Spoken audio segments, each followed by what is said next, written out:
Hoy nos acompaña nuevamente en el Tesoro de la Isla Gustavo Riesgo, doctor en computación, licenciado en filosofía, doctorando en filosofía medieval.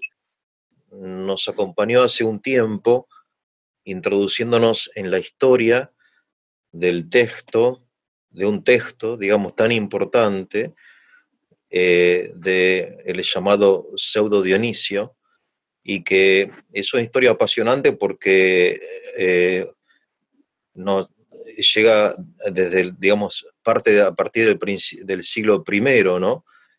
Del discípulo de San Pablo, pasando por toda la historia hasta el día de hoy, siglo XIX, en que ya se confirma la duda de la identidad de Dionisio. Bueno, pero eso no quita que sea una gran autoridad para la filosofía occidental, y, y que su influencia, digamos, es enorme, aunque desconocida mayormente, hasta el día de hoy, ¿no? Así que hoy vamos a hablar con Gustavo acerca ya del contenido de las obras del Pseudo Dionisio. Gustavo, bueno, nuevamente muchas gracias por recibirnos en tu casa. Y bueno, vamos, si te parece, a hablar sobre el contenido, sobre la cosmovisión, no sé cómo llamarlo, sobre la filosofía o la teología de Dionisio. Vos mencionaste en la primera entrevista algunos términos que, bueno, que uno no conoce, no sé, teología negativa, por ejemplo, ¿no? Este, Después hablaste del uno, etcétera.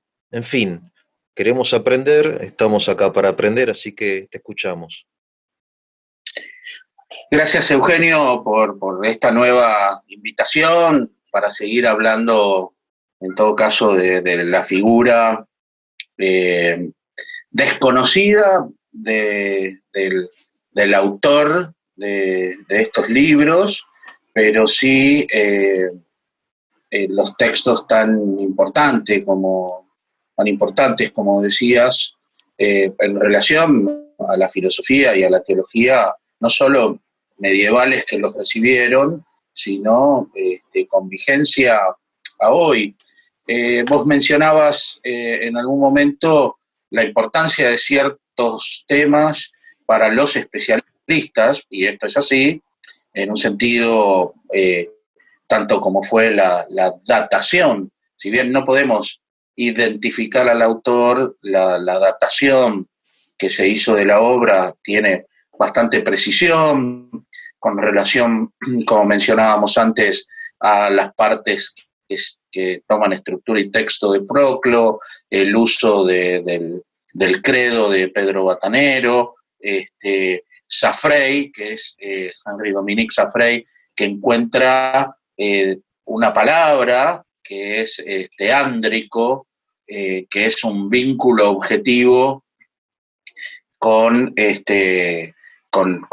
textos del siglo V, IV, con lo cual eso hace que estemos hablando entonces de Pseudo Dionisio, sin desmerecer en nada a la obra en sí, ni a los motivos por los cuales este autor místico, vamos a empezar a mencionar esto, los configuró de esta forma, ¿no?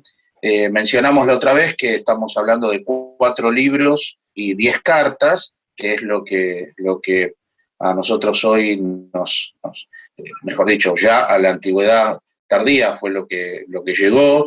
Menciona alguna otra obra, pero los estudiosos creen que hace referencia a alegórica, eso no son obras que realmente haya escrito. Y es la influencia de su obra, insisto, que excede y no es un ámbito de especialistas, sino tiene que ver con, primero, que es el primero y más grande de los teólogos místicos, a partir de quien podemos mencionar una línea importante de autores que se enmarcan en esa tradición, como puede ser el Meister Eckhart o Nicolás de Cusa, pero también místicos cristianos de la Iglesia, como puede ser San Juan de la Cruz o Santa Teresa de Ávila, que claramente tienen una línea de lectura de Dionisio y tanto ha influido en su mística. Pero si fuéramos al núcleo de la obra, se lo podría enmarcar en lo que es lo que se llama la teología del Éxodo, ¿no? Que hace referencia a, tanto filosófica como teológica, ¿no? Pero hace referencia a ese pasaje tan específico donde soy el que soy, de Éxodo 3:14, en respuesta a la pregunta, ¿no?, de Moisés, que dicho como está dicho en el original, digamos que nos ha llegado incluso en la traducción de la Septuaginta, es un verbo que no es simplemente soy, sino es era, soy y seré, ¿no? Entonces, cuando decimos ¿quién es Dios? ¿O es posible conocer a Dios? Estamos hablando, insisto, desde la filosofía y la teología, pero son preguntas filosóficas estas. Primero, ¿es posible conocer a Dios? No es un tema menor, que podemos pasar por alto, sino que está en el centro de la discusión de las grandes líneas filosóficas de todos los tiempos, y que ha tenido distintos tipos de respuesta. En el caso de Dionisio, de Pseudo Dionisio Areopagita, que decíamos antes que se inscribe dentro de una tradición neoplatónica, va a ser la afirmación y la negación simultánea de este término. Y es muy interesante esto, ¿no? Es decir, por un lado, ¿es posible conocerlo? Sí. Pero este conocimiento que tenemos es más al modo que conocemos que al modo de que Dios es. Entonces, si entendemos por conocer que es comprender, y en este sentido es agotar la posibilidad de conocimiento, no, va a decir Dionisio, repetiremos nosotros, y sosteniendo justamente la inefabilidad, la incognoscibilidad de la esencia divina. De hecho, para nosotros, y esto lo va a decir Tomás con muchísima corrección, las esencias en general no son desconocidas, digamos. La capacidad de conocimiento del hombre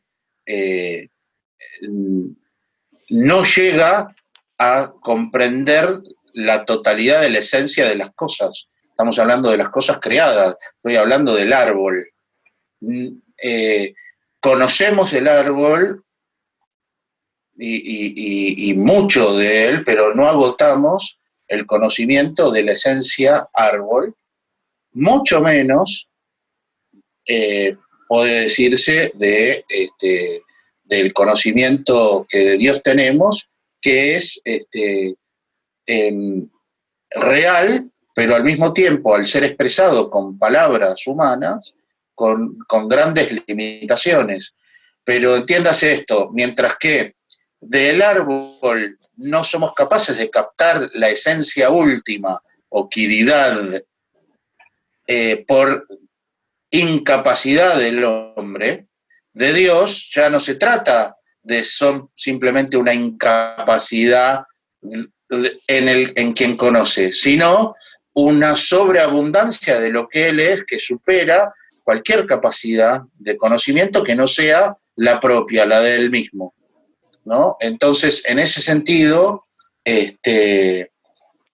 Dionisio tiene una figura bellísima, bellísima, que es la tiniebla hiperluminosa, el hiperfotos nofos, la tiniebla hiperluminosa. Es un oxímoron, si se quiere, una contradictio terminis, una contradicción en sí mismo estas dos palabras, ¿no? Porque la tiniebla hiperluminosa parecería que una palabra niega a la otra, y este es el núcleo de la expresión dionisiana por excelencia. Es afirmar, pero recordarnos que eso que estamos afirmando es excedido por Dios y no podemos comprenderlo ni abarcarlo, sino que quizás, como diría San Pablo, vemos hoy a través de espejos, o como en espejos.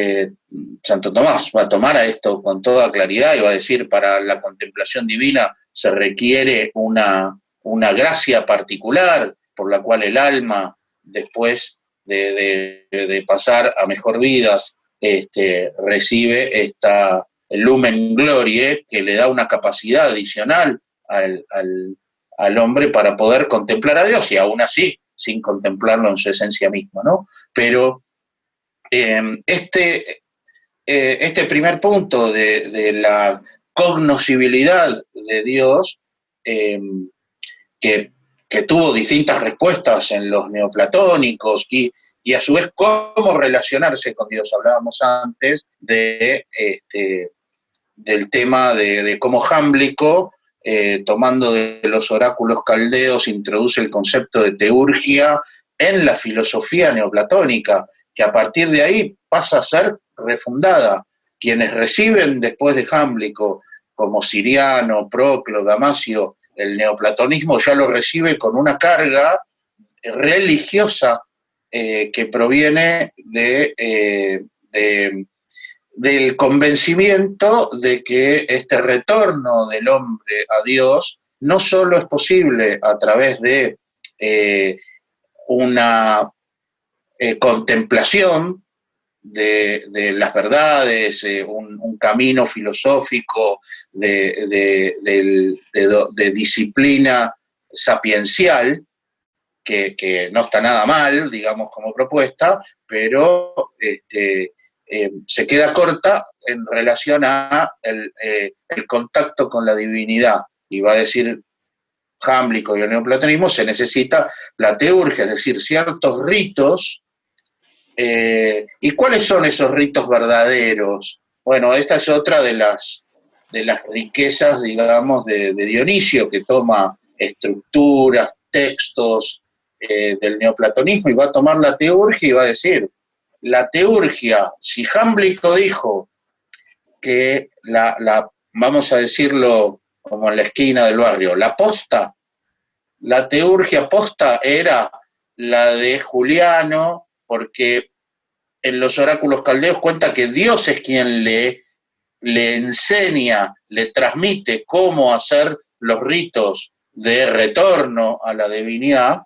Dionisio va a tener esta genialidad, si se quiere, pero es más que nada esta inspiración mística, es decir, la teurgia por excelencia está dada en la persona de Cristo, porque es Dios quien hace los ritos y los hace por Él y en Él. Entonces, asumir este término de la teurgia sería como las acciones de Dios. Una palabra que viene de antes pasa a ser literalmente Dios que actúa, y entonces este tema de no solo la aproximación de contemplativa a la divinidad, sabiendo, digamos, lo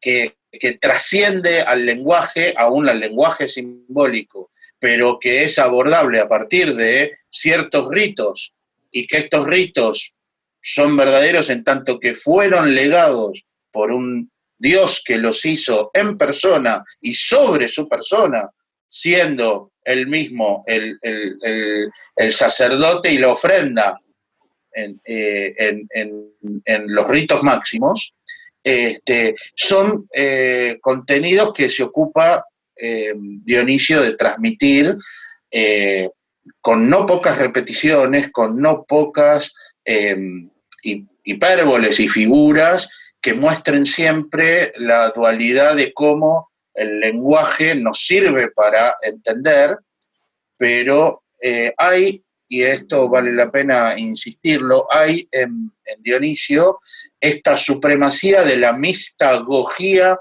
sobre la teología, que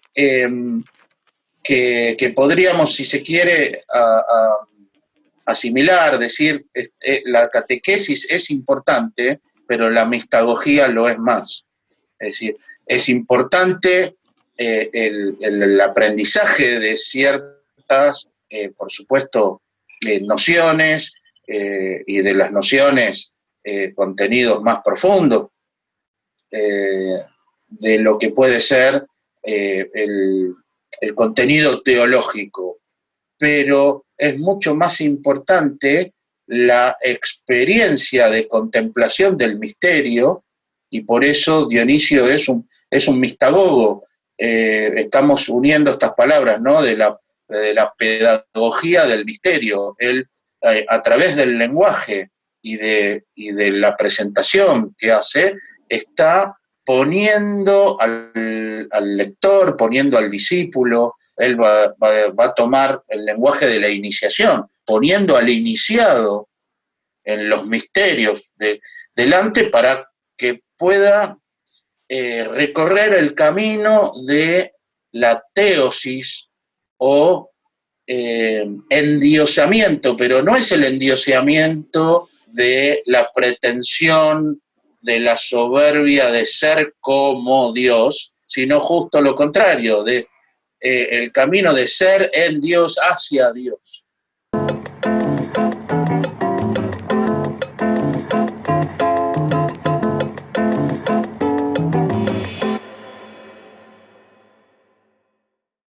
Esta divinización que propone Dionisio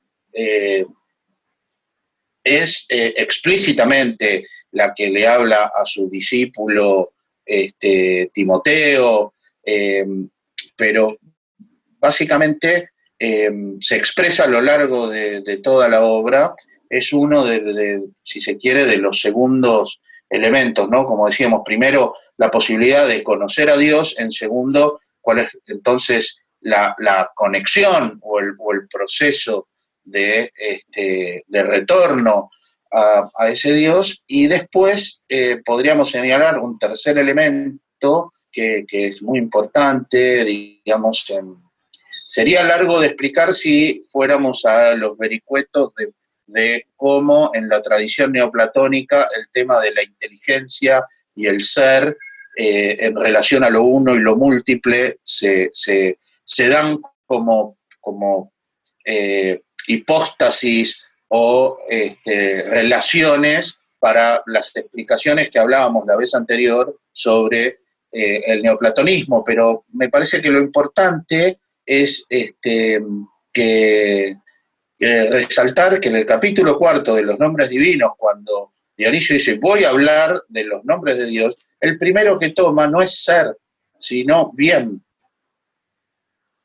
Para Dionisio, bien supone al ser, en cambio ser no supone al bien. Y esto es una afirmación fundamental de su mirada filosófica, teológica, mística, porque está afirmando no un uno creador que por emanación casi inconsciente le emerge un universo, un cosmos del que no tiene ni cuenta ni control, sino un creador que crea por voluntad amante, libérrima, y por lo tanto dota de una metafísica del bien a toda la entidad cosmológica en cualquiera de sus dimensiones, y no solo eso, sino que lo que inmediatamente hace Dionisio, prosiguiendo esta caracterización de los nombres divinos, es decir, belleza. Y no son pocos los autores que citan este momento como el origen de la arquitectura sagrada, la teología de la luz que se transformó en ese movimiento que va del románico al gótico, en donde más allá de cierta recarga, que puede ser discutible desde algún punto de vista del canon, lo que sí hay es una arquitectura de la luz que tiene que ver claramente con Dionisio, pero el sentido de que la belleza y es una propiedad intrínseca como el bien de Dios, y que el cosmos es bello, como Dios es la belleza, y en este sentido, el comentario de Alberto Magno sobre los nombres divinos va a dar lugar a lo que también para muchos especialistas es el acontecimiento más importante de la filosofía medieval, que es Alberto comentando los nombres divinos, le da un estatuto de lo bello, ya en términos de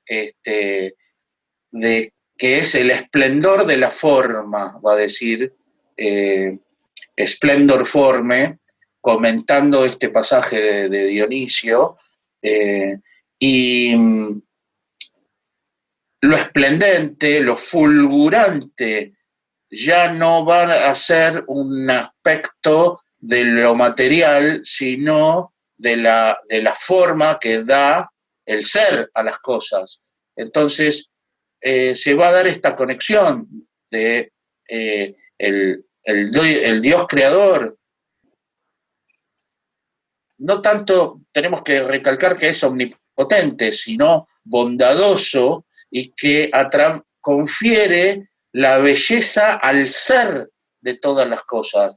Ya es un pasaje de ciertos elementos eh,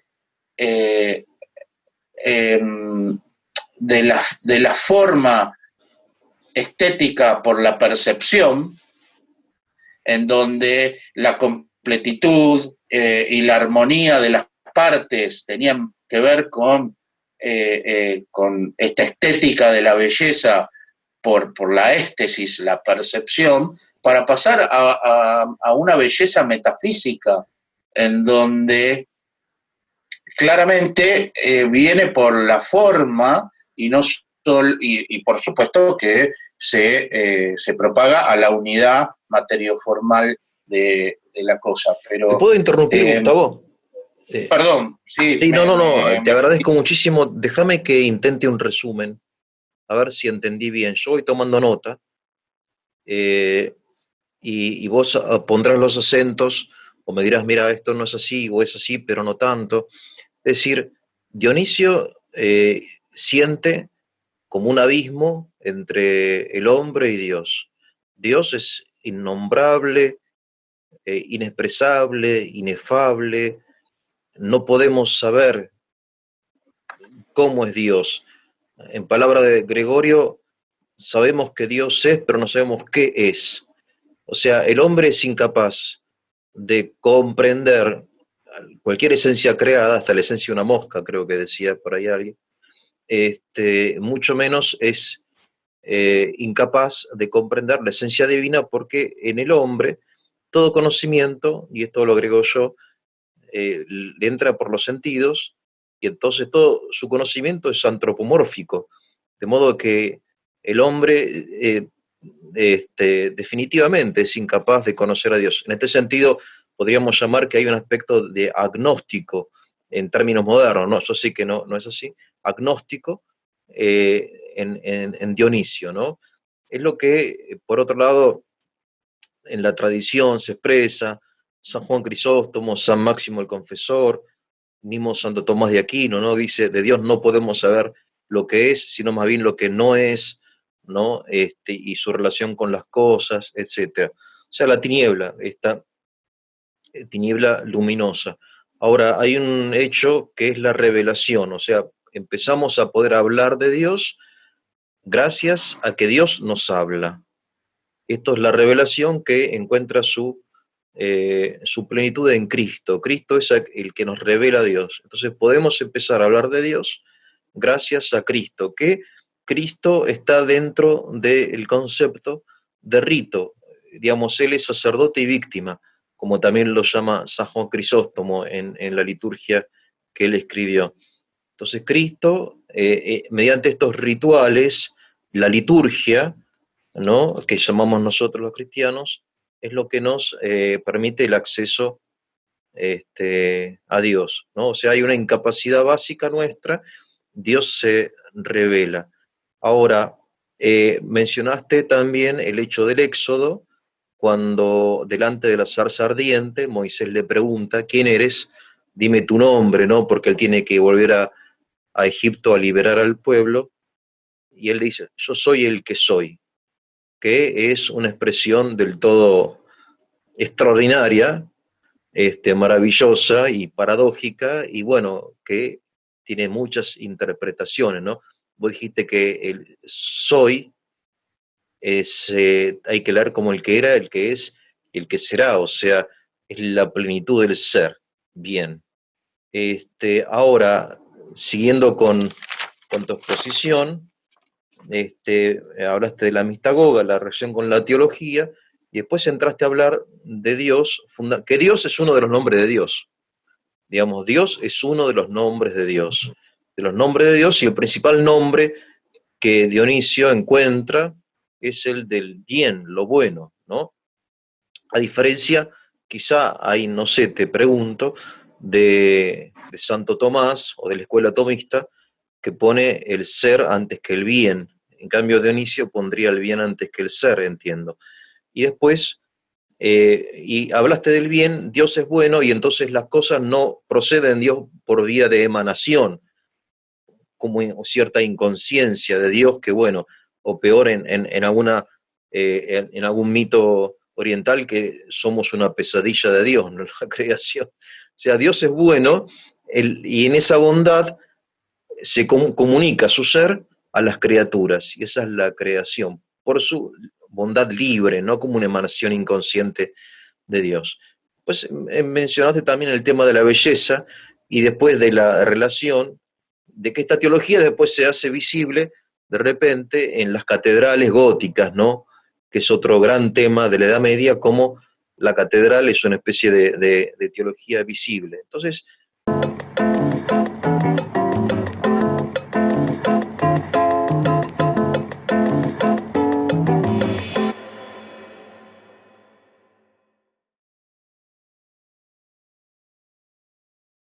entiendo que en el camino de regreso a Dios es mediante lo visible, o sea, mediante lo sensible, eh, la liturgia, los sacramentos, etcétera. Estas cosas visibles son las formas en que Dios quiere que volvamos a Él. Me estoy ampliando un poco más allá de lo que dijiste vos, pero también para relacionarlo con nuestra vida diaria o semanal de la misa, etcétera, ¿no? Decime si en algo me estoy yendo y bueno, continúa, por favor, es muy interesante lo que decís vos. Comparto, digamos, me parece muy interesante, como ya en algún otro ejercicio vos solés, con un poder de síntesis, condensar mucho mejor mucho de lo transmitido. Simplemente pondría el acento en, como bien decís, por un lado, este abismo que existe entre criatura y creador, entre el hombre y Dios, no es, es desde el punto de vista esencial, pero no es desde el punto de vista relacional, ¿sí? Eso pondría, digamos, primero el acento. Dionisio está convencido de esto, personalmente yo también, y existen, digamos, distintos modos de acceso dentro de la mística para esta relación personal, porque lo que Dionisio está proponiendo no es otra cosa que la relación, por un lado, personal con la divinidad y por otro lado, la comunitaria, porque justamente existe, así como podemos decir que Dionisio toma este concepto o esta idea de las emanaciones y dice, no, esto no es una emanación involuntaria, acá hay una creación bondadosa de participación del ser. Por otro lado, no habla de gradaciones, que en el caso del neoplatonismo, la tradición en la que él se enmarca, es algo súper necesario para llegar a explicar la multiplicidad a través de escalonamientos casi infinitos, podemos decir, para justificar los distintos grados en estas gradaciones del ser, donde podemos trazar esto hasta el Timeo, ¿no? Donde Platón pone a una divinidad inalcanzable que crea a un demiurgo y a un daemon y el daemon al otro. Entonces, en esta escala gradual se va llenando, digamos, lo que puede ser los distintos estamentos del cosmos conocido. Dionisio no va a tomar esto y sí va a transformarlo en lo que mencionamos la otra vez la palabra, ahora ya más el concepto de jerarquía. Entonces, ¿por qué? Porque así como la tiniebla hiperluminosa de Dios no se trata en que seas una tiniebla de ocultamiento a los sentidos humanos, sino es la propia de mirar al sol en directo. Estamos hablando del exceso, excesus o hiperogé en el lenguaje dionisiano. Es la sobreabundancia de luz que produce el entrecerrar de los ojos que hace que se nieble la vista. Esta sobreabundancia no es una carencia, la niebla o no es una tiniebla divina por agnosia, sino es el Dios que se mantiene aprósiton, es decir, inalcanzable, pero por su naturaleza de imposibilidad de acceso de lo humano, a su vez sí emite esta luz, y la luz que tiene que ver con el conocimiento, la ciencia o la bondad, la perfección, no solo tiene una inmediatez con la criatura, con el hombre, sino que también hay mediaciones de la luz. Y las mediaciones son, por un lado, las jerarquías celestes, y esta es una compilación de 3 coros de 3 componentes angélicos cada uno, que es de Dionisio, y quien lega, digamos, los serafines, querubines, para sistematizar estas escalas o escalafones angélicos, donde se da una transmisión y una misión, y lo mismo reproduce con la jerarquía eclesial o terrestre, ¿no? La celeste, decíamos antes, la de los ángeles, la jerarquía eclesial, donde le otorga estas funciones de comunicación del conocimiento, de la transmisión de los ritos y de los misterios al obispo, al sacerdote, al diácono, en una jerarquía de comunicación de bienes que se da para que la comunidad también pueda encaminarse hacia ese retorno a Dios. Dios no es un nombre de Dios.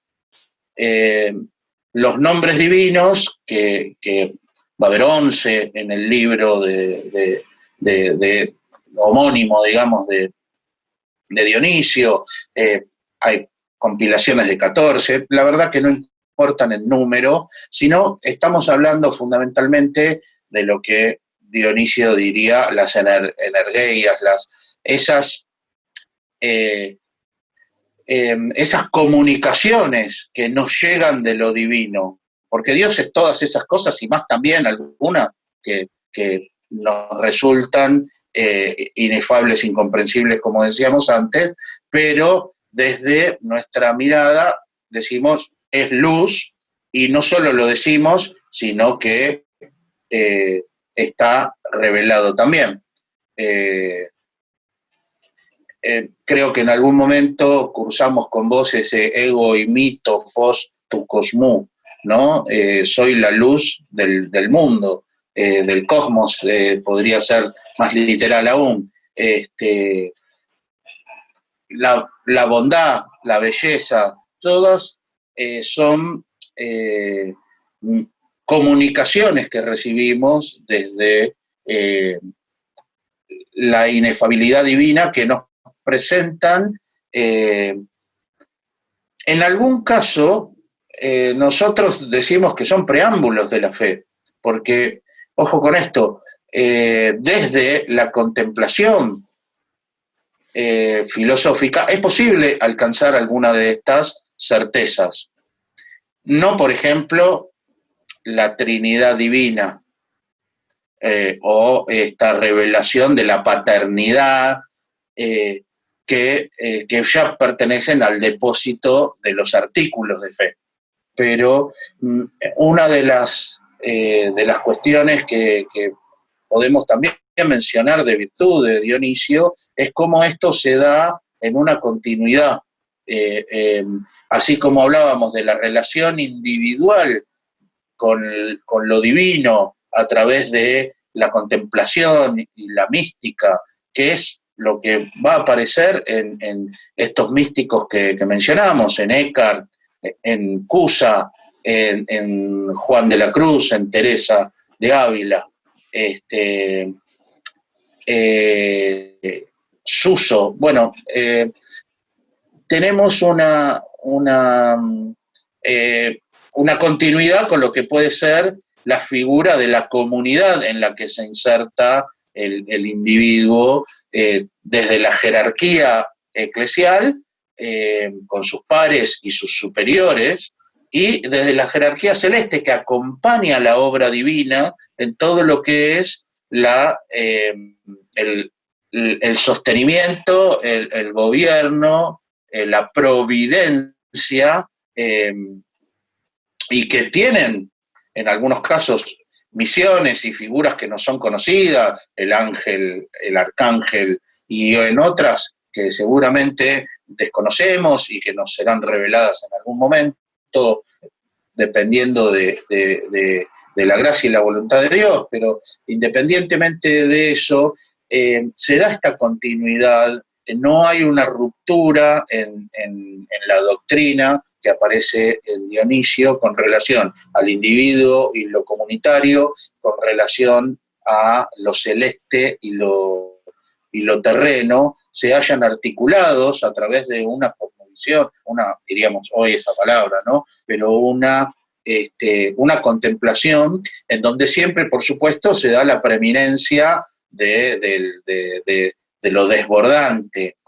Y con relación a eso, un si querés, una mención que vos decías, cómo, por ejemplo, en cierto sentido, Dionisio le da primacía al bien como primer nombre divino por una necesidad de afirmación con relación a otras corrientes neoplatónicas o otras recepciones que había, donde lo primero es el ser o la inteligencia, digamos, o la simplicidad, que es el tema del neoplatonismo árabe, ¿no? Donde nos podemos poner en juego muchos atributos, pero nunca se resigna la unicidad de Dios, la simpleza, diríamos, para no...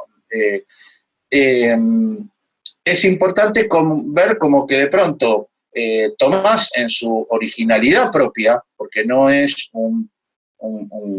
una copia de Dionisio, sino que así como es capaz de asumir lo mejor de Aristóteles, mediado por por un neoplatonismo que forma parte de su aprendizaje con Alberto, y elige determinadas expresiones, no sigue, por ejemplo, Alberto en la expresión de la belleza. Decíamos, el esplendor forme, el esplendor de la forma de Alberto no es seguido por Tomás, que va a seguir el Cuevisa Placent, que es una expresión que también tiene un valor altísimo, pero que merece otra conversación, inclusive existiendo en el país una autoridad sobre eso, que es Hugo Costarelli Brandi. Te diría que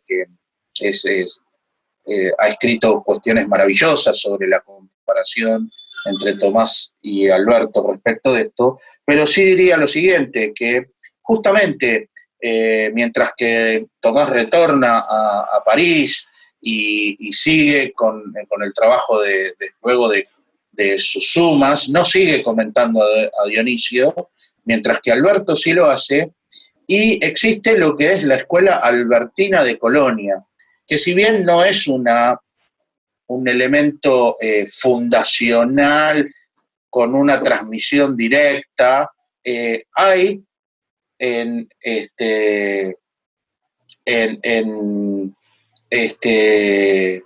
los sucesores de Alberto al frente de la escuela de Colonia, se da es que un arraigo mucho más fuerte del misticismo de Dionisio, y por eso aparecen estas figuras como Bertoldo de Mosburgo, por ejemplo, que va a retomar a Proclo de una forma muy fuerte, habiendo a su vez visto lo que pasó con cierta sospecha y triste condena que tuvo el Meister Eckhart, totalmente injustificado, y por supuesto que fue exonerado lamentablemente muchos siglos después.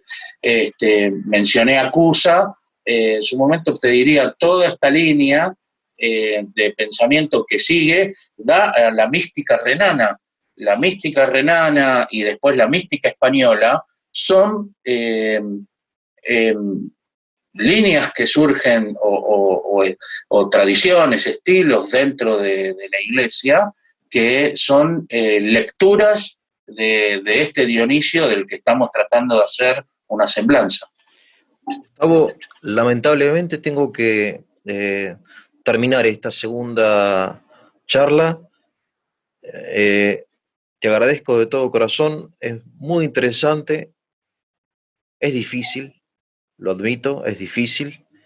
Te abre horizontes y hay ideas, pensamientos que hay que dejar un poco como decantar, que pase un poco del tiempo para asimilar, ¿no?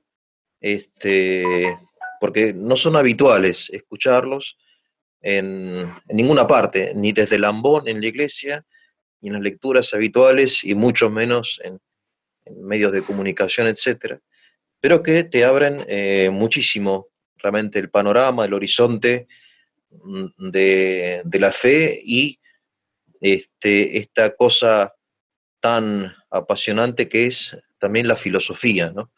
Así que yo te comprometo, si es posible, dentro de un tiempo, a continuar estos diálogos que aparte son muy enriquecedores por tu erudición, que nombrás a gente que de la Edad Media, desconocida aún a aquellos que hemos estudiado filosofía medieval y escuelas, por ejemplo, como la de Alberto Magno, que realmente no son conocidas porque uno en los estudios se concentra sobre todo en la suma de teología de Santo Tomás y deja de lado un montón de cuestiones como, como la filosofía de Alberto, de Dionisio también, obviamente, de los árabes, y después es muy interesante, y con esto termino este cierre, la relación de Dionisio con la teología, con la mística española, ¿no? Que es tan cercana a nosotros, como Santa Teresa de Jesús, con sus Carmelos, o San Juan de la Cruz, ¿no? Con su literatura, sus poesías, etcétera. Así que, curiosamente, la espiritualidad española también tiene su origen, en parte al menos, en este desconocido que se llama, o que fue llamado, o se llamó el Dionisio, ¿no? Así que te agradezco de todo corazón y bueno, hasta pronto. Gracias. Hasta la Continuamos. próxima. Muchas gracias, Eugenio, que estés muy bien. Te mando un abrazo. Gracias. Realmente, gracias.